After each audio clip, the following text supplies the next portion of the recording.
Hello mga Mars and Pars! For today's video nga pala, ganap nga pala to kaninang hapon. Dahil feeling ngerang vlogger tayo, abay for the video ang person. Para may mai-upload tayo mga ka-Mars and Pars. At ito nga pala yung ganap mga ka-Mars and Pars, kaninang tanghalian nga habang ako'y nasa abay, nakita ko nga pala yung pumuputol ng kuryente mga ka-Mars and Pars at tinanong ko sila kung may pangalan kami. Aba, Diyos ko Lord, andon talaga yung pangalan namin. At nakiusap pa nga talaga ako kay kuya kung pwede wag na niya kaming putulin kasi magbabayad din naman ako mamaya. At ang sagot ba naman, para pair daw, dapat daw lahat putulin yung hindi nagbabayad. Diyos ko mga ka-Mars and Pars, isang buwan lang din naman ako hindi nagbabayad at bago lang din yung due date niya mga ka-Mars and Pars, kaya hindi muna ako nagbayad.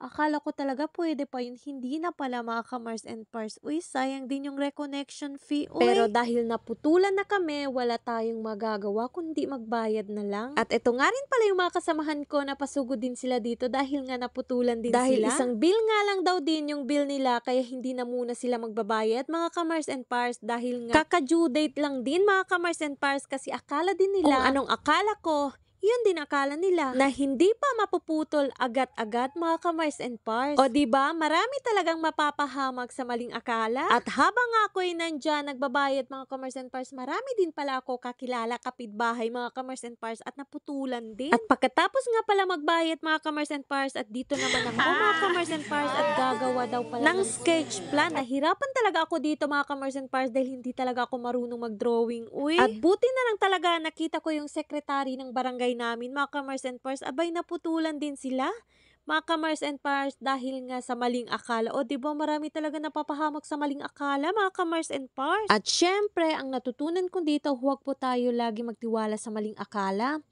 Huwag ho tayo laging okay lang, pwede pa yan, hindi pa naman siguro maputulan kasi ganyan na ganyan talaga ako mga Mars. Uy. Kaya embes makatipid tayo, nakadagdag patuloy tayo sa reconnection fee. Kaya naisip ko ngayon, sayang din talaga yun, pwede pa sana yun pambili ng bigas, pero wala akong magagawa kasi andyan na yan mga ka-Mars and Pars.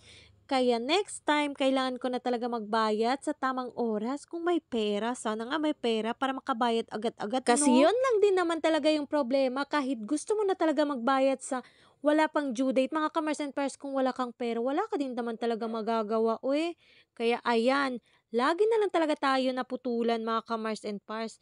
Ayan, dahil nakabayad na tayo ngayon, ano na naman kaya ang susunod na puputulin sa amin? Uy, wag naman sana, Diyos ko Lord. Uy, okay yung mga Mars and Pars, baka nakalimutan nyo rin si Judith.